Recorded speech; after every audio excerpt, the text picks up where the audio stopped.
Assalamualaikum dan salam Malaysia Madani. Bersama-sama saya Suaran Shah dalam Berita Pagi Sabah edisi Isnin 27 November 2023. Perbadanan Nasional Berhad Pernas menyalurkan pembiayaan 12.6 juta ringgit kepada 72 syarikat merangkumi 33 jenama franchise dan pra-franchise di Sabah sejak 2010. Berucap merasmikan BIS Franchise Act Sabah 2023, Menteri Pembangunan Usahawan dan Koperasi Dato' Iwan Benedik berkata, terdapat banyak jenama home ground di Sabah berpotensi untuk dibangunkan ke arah franchise. Sehubungan itu, Dato' Iwan mengajak usahawan Sabah menceburi bidang franchise dengan Pernas menyediakan RM50 juta untuk pembiayaan tahun depan. Datang ke kementerian, kita datang ke Pernas untuk meminta bagaimana boleh mereka terlibat dalam keusahawanan franchise ini. Mereka akan bimbing. Kita juga mengadakan BIS franchise ini antara lainnya untuk meningkatkan kesedaran dan galakan kepada mereka yang sudah berada dalam industri franchise. Sementara itu, Pengerusi Pernas Dato' Hazimah Zainuddin berkata, Pernas menyediakan ekosistem yang kondusif dalam membangunkan industri franchise. Ini termasuklah penyediaan ekosistem keusahawanan dengan menawarkan pelbagai perkhidmatan yang merangkumi pembiayaan, pembangunan, bimbingan, latihan dan pelaburan ekuiti. Kita bangunkan sistem franchise. Sistem franchise kita semua dah ada proper sistem. Tujuan kita buat BIS franchise ni adalah untuk menggalakkan lagi usahawan-usahawan untuk datang ke Pernas. Kita akan kembangkan perniagaan mereka untuk ke lebih besar lagi. 103,113 notis dikeluarkan menerusi Ops Patuh Bersepadu 2023 di seluruh negara sejak pelaksanaannya pada 1 November lalu. 1,071 kenderaan turut disita daripada lebih 554,000 kenderaan yang diperiksa. Pengarah Bahagian Penguatkuasa Jabatan Pengangkutan Jalan JPJ, Datuk Lokman Jamaan berkata, antara kesalahan tidak memiliki lesen memandu, lesen tamat tempoh, tidak memiliki insuran, tidak memiliki lesen vokasional selain kenderaan melebihi muatan. JPJ turut mengeluarkan 4,797 notis terhadap pemandu warga asing. Kita juga telah memeriksa 7 kesalahan utama yang menjadi punca kepada kemalangan, iaitu memotong barisan atau memotong queue. 135 kesalahan telah dijumpai sepanjang operasi, memotong garisan berkembar, melanggar lampu isyarat merah, melanggar lorong kecemasan, menggunakan telefon ketika memandu, topi keledar, tidak pakai topi keledar dan tidak menggunakan tali pinggang keledar. Yang paling tinggi sekali. Beliau ditemui media selepas Ops Patuh Bersepadu JPJ di Tanjung Lipat, Kota Kinabalu. Sementara itu, dalam Ops Patuh Bersepadu ini, Jabatan Siasatan Penguatkuasaan Trafik VDRM mengeluarkan 3 notis selain 3 tangkapan oleh Jabatan Immigration terhadap 3 individu yang tidak memiliki sebarang dokumen pengenalan diri. Manakala Kementerian Pelancongan, Seni dan Budaya mengeluarkan 6 notis terhadap pengendali kenderaan pelancongan tidak berlesen.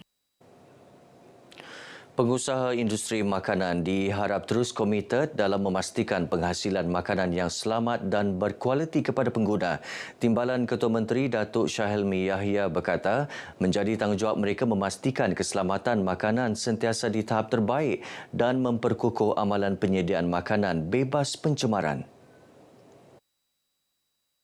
Pentingnya penyediaan makanan yang selamat untuk konsum ataupun digunakan oleh orang ramai disambil mengiktiraf para penggiat industri makanan yang telah mencapai sertifikasi yang telah digariskan oleh Jabatan Kesihatan dan juga World Health Organization.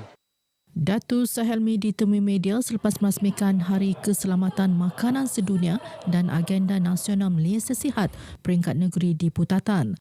Beliau turut menyokong penuh usaha Kementerian Kesihatan memperkenal beberapa jenis sijil kepada pengusaha makanan di bawah program keselamatan dan kualiti makanan seperti amalan penghilangan baik dan makanan selamat tanggungjawab industri mesti. Pengeluaran beras tempatan jenama Limbahau khusus untuk penduduk papar dijangka dipasarkan di daerah itu tahun depan. Inisiatif itu bagi membantu penduduk sekitar daerah berkenaan mendapatkan beras pada harga yang lebih rendah sekaligus mengurangkan beban kos rakyat yang semakin meningkat.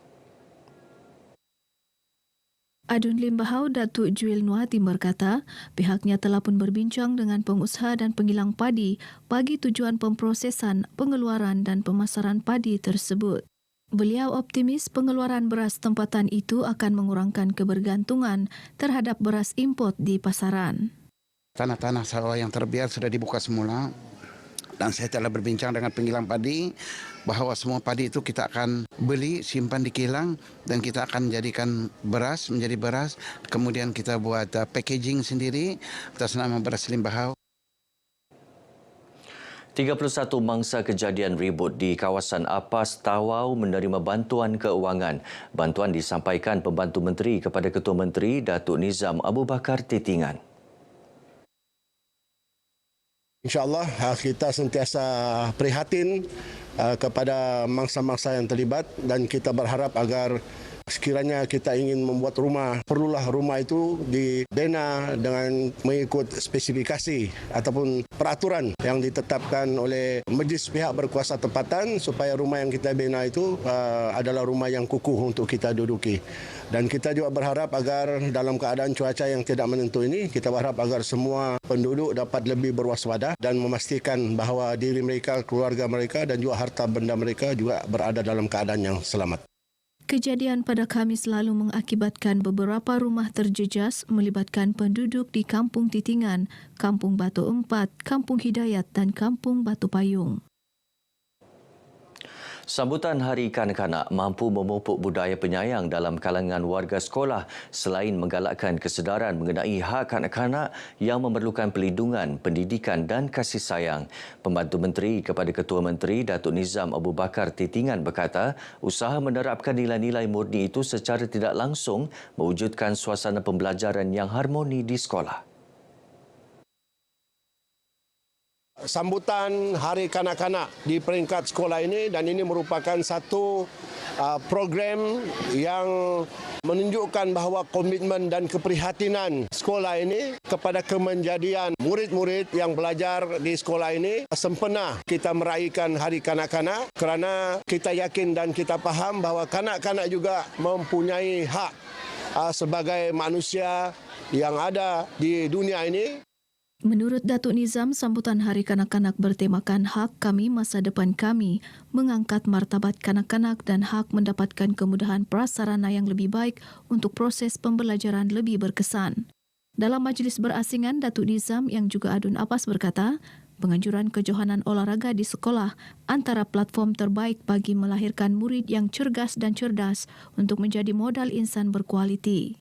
Mudah-mudahan dengan kerjasama yang berterusan ini bukan saja kita berjaya mencungkil bakat-bakat baru dalam bidang sukan tetapi juga dapat melahirkan anak-anak yang berjaya di dalam bidang akademik sehingga ke peringkat yang tinggi. Dalam pada itu, katanya menerusi latihan sukan yang konsisten dan seimbang merangkumi aspek minda, fizikal dan emosi sebelum ke kejohanan sebenar mampu membentuk seorang atlet yang berhemat tinggi, bertanggungjawab, berdisiplin dan mempunyai jati diri yang kental. Pertubuhan Muafakat Titipan Amal Isteri Wakil Rakyat Gabungan Rakyat Sabah Mutiara GRS dan Lembaga Penduduk dan Pembangunan Keluarga Negara LPPKN Negeri Sabah mengadakan kerjasama siri penjelajahan ke-9 sempena program Jerayawara Kasih Keluarga Medani, Keluarga Edkerja LPPKN kawasan Dun Bengkoka dan Pitas di Pitas. Turut diadakan sambutan Bulan Keluarga Kebangsaan Peringkat Negeri Sabah 2023 dan kempen kesedaran kanser reproduktif wanita. Program dirasmikan Isteri Ketua Menteri merangkap yang di-Pertuan Mutiara GRS, Datin Seri Panglima Datuk Julia Salak. Bercakap kepada RTM, Datuk Julia memberitahu Mutiara GRS sentiasa mendahulukan program yang membawa manfaat kepada rakyat di negeri ini. Beliau juga menyifatkan program seumpama sebagai platform menghargai kepentingan institusi keluarga selain mempromosi nilai-nilai positif dalam membina sebuah keluarga harmoni dan sejahtera. Dalam bulan 12 ini, kami akan adakan bersama dengan anak-anak istimewa Tapi kami adakan dalam bulan hari Christmas. Selepas ini kami akan bersama dengan PPDK. Setiap wanita haruslah mengeratkan silaturahim. Keluarga amat penting untuk negeri kita. Keluarga yang harmoni akan melahirkan rakyat yang harmoni. Baik, berita pagi Sabah edisi Isnin 27 November berakhir di sini. Menyusul selepas ini berita pagi Sarawak. Dari sungai hingga ke segara, Palestin pasti merdeka.